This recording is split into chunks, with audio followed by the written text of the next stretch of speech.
Hello everyone, welcome back to Solasta Crown of the Magister for a quick level up edition. Here at this fireplace on the road, we can take a quick long rest after fighting those 3 direwolves very quickly at the end of last episode. And we can take this long rest for 8 hours, and at the end of which we can see we have the options to level up. So let's do that. Let's start with Faith. We've gained 7 hit points to a maximum of 59.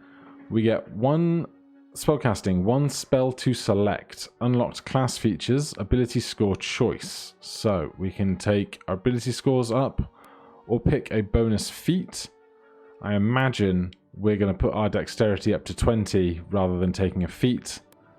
That's pretty much the MO. We can see we're going to get some more stuff later, but for now, dexterity up to 20. We're going to have +5 to our dexterity checks, to our saves, to our attack rolls, to our armor class. It's all wonderful stuff. And we get to gain 1 subclass spell, and we can unlearn 1. So, is there anything that we want to unlearn? We can get rid of comprehend languages, I think. And then subclass spells 2 to learn.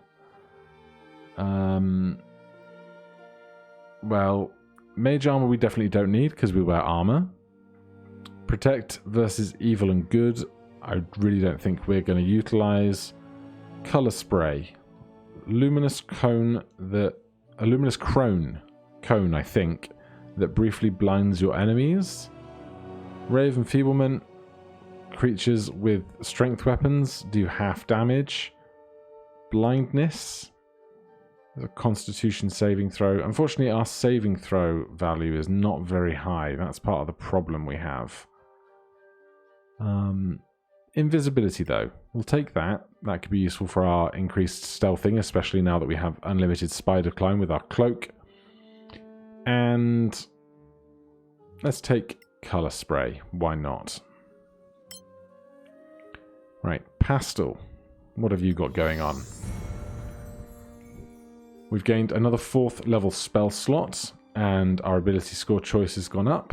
Turn Undead Destroy. Channel Divinity to force undead creatures within 6 cells who can see you to flee unless they make a successful wisdom saving throw. Undead creatures that are challenge rating 1 or lower that fail are now destroyed instead. And Mark of Fate. Mark a creature you see so it receives additional damage from each attack. So, we can increase a skill by 2. We can either increase our strength or our wisdom, really, because those are the stats that we use for hitting with a hammer or spell casting. But we do have the gauntlets of ogre strength, setting our modified strength stat to 19, so we're just going to put our wisdom up to a nice 20. Then Kite. Again, 9 hit points to a total of 76, and we just get our ability score improvement here. Now, we can go strength or charisma. Now, do we have the things that set our strength to 21? Is that Kite? Attune items will show us. Brooch of Shielding, Ring of Necrotic Resistance, Belt of Hill Giant Strength is giving our strength score to 21, so that's absolutely fine. So in which case, when we level up, we can take the ability score improvement and we can put it in our charisma, which will put our spellcasting up to +4. But most of our spells are smites rather than traditional spellcasting, so I'm wondering if we'd actually be better taking the feat. So give me a minute to pick over these once again. So none of this seems incredible. I'm kind of thinking about hard to kill. +1 to maximum constitution, which will put us to 17, which is inconsequential. but you'd have advantage on death saving throws, and if you succeed 3 times, you are not only stabilized, but you regain 1 hit die immediately. On a critical roll, you gain 2 hit die instead. I'm just wondering what spell casting we're really utilizing that would benefit from a higher charisma as our spell casting stat. So, Scorching Ray we use on occasion. Branding Smite. Next hit causes additional radiant damage and illuminates the target. Per slot over 2, plus 1 die. That's not affected by our charisma score. This is not affected by our charisma score. Aid is not affected by our charisma score. Cure Wounds will give 1 extra HP. And Bless is not affected by our charisma score. So, there's not a whole lot going on with it. The only other thing to think about is that Kite is kind of our main talker. He does most of our stats for conversations and such. So rather than getting too cute, I think I will just go with the ability score on charisma. And then lastly, we have Gothic. That's preparing spells. I don't need to do that now. Excuse me. Level up. So we've gained 7 hit points. We've gained a 4th level spell slot. We get to unlock 2 spells to our spell book. And we get an ASI or a feat.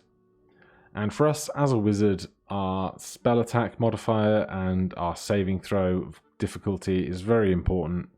So our intelligence is going to be going straight up to 20. Very simple. As for spells,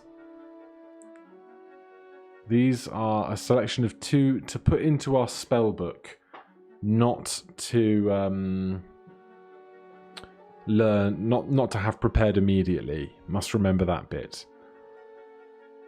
Wall of Fire creates a burning wall that injures creatures into it.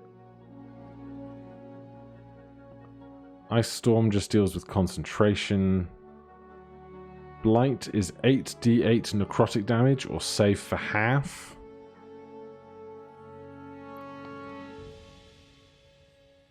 We do have, like, Black Tentacles is area damage.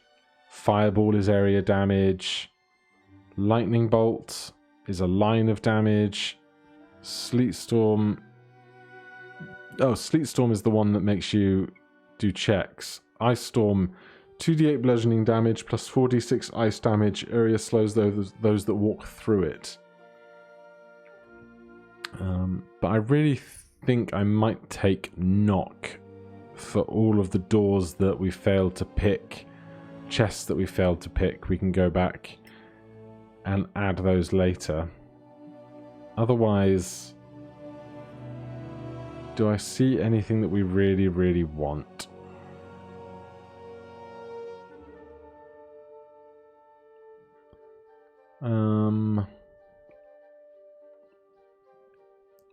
Banishment is good, but it's save or suck, which can be rough. Either it works great for a minute or it does absolutely nothing. Alright, I'm going to take Blight. So we have a high damage single target spell. Don't need to attune any items. Anything we don't want to know right now. Let's lose Sleep and take Knock. Validate that. And we can finish our rest. Resume our trip over to Copran.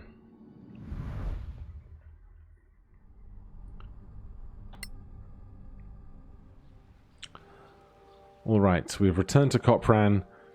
I'm going to leave that there just as a quick leveling up episode. There should be another episode up immediately after this one if you want to follow on the adventure. Thank you ever so much for watching. I'll see you in the next one. Cheers.